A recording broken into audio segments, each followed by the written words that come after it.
One of the most important features in Photoshop is the ability to undo whatever you just did, because just knowing that nothing that you do is permanent allows you to experiment and play in Photoshop. For example, if I choose the Image menu and then Image Rotation and want to flip this canvas horizontally, well, I know that I can always choose to undo this. I can use the Edit menu and then choose Undo Flip Canvas Horizontal, or use the keyboard shortcut Command-Z on Mac or Control-Z on Windows. We can also click on the state in the History panel. If the History panel isn't showing, you can use the Window menu and then choose History. Here we have the snapshot that was created when I first opened the file, and then the two history states, the Open state and the Flip canvas. By default, the History panel keeps track of the last 50 commands. You can always change that by going under Photoshop and then either Settings or Preferences.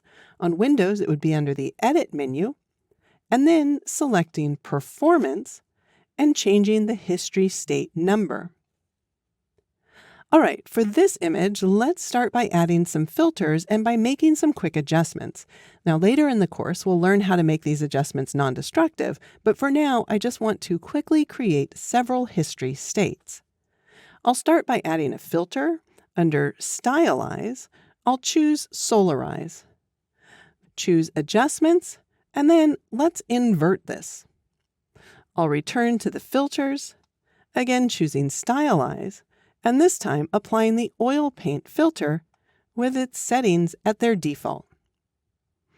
I'll return to Image, use Adjustments, and let's use Hue and Saturation, and we'll colorize this to a hue of red.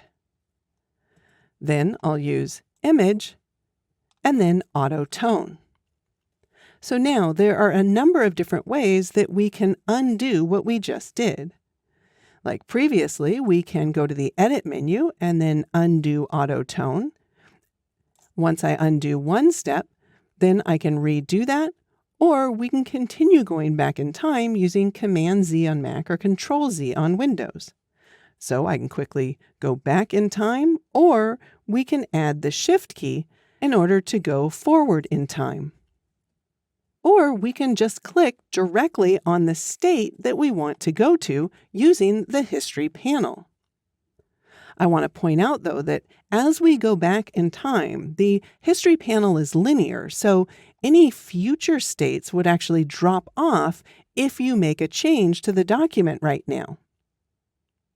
So if I return to Image and then Adjustments, and we add that hue and saturation again and colorize it, as soon as I click OK, we'll no longer have access to these three states.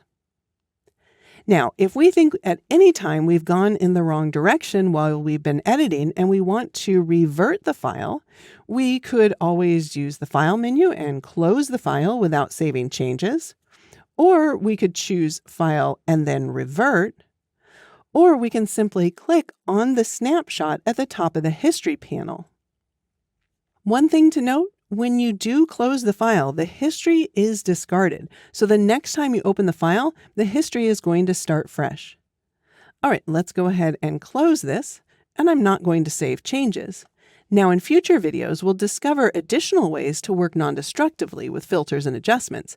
But as you can see, the ability to go back in time using multiple undo in the History panel is a huge advantage. It enables you to work in a much more flexible environment where you shouldn't hesitate to try something new.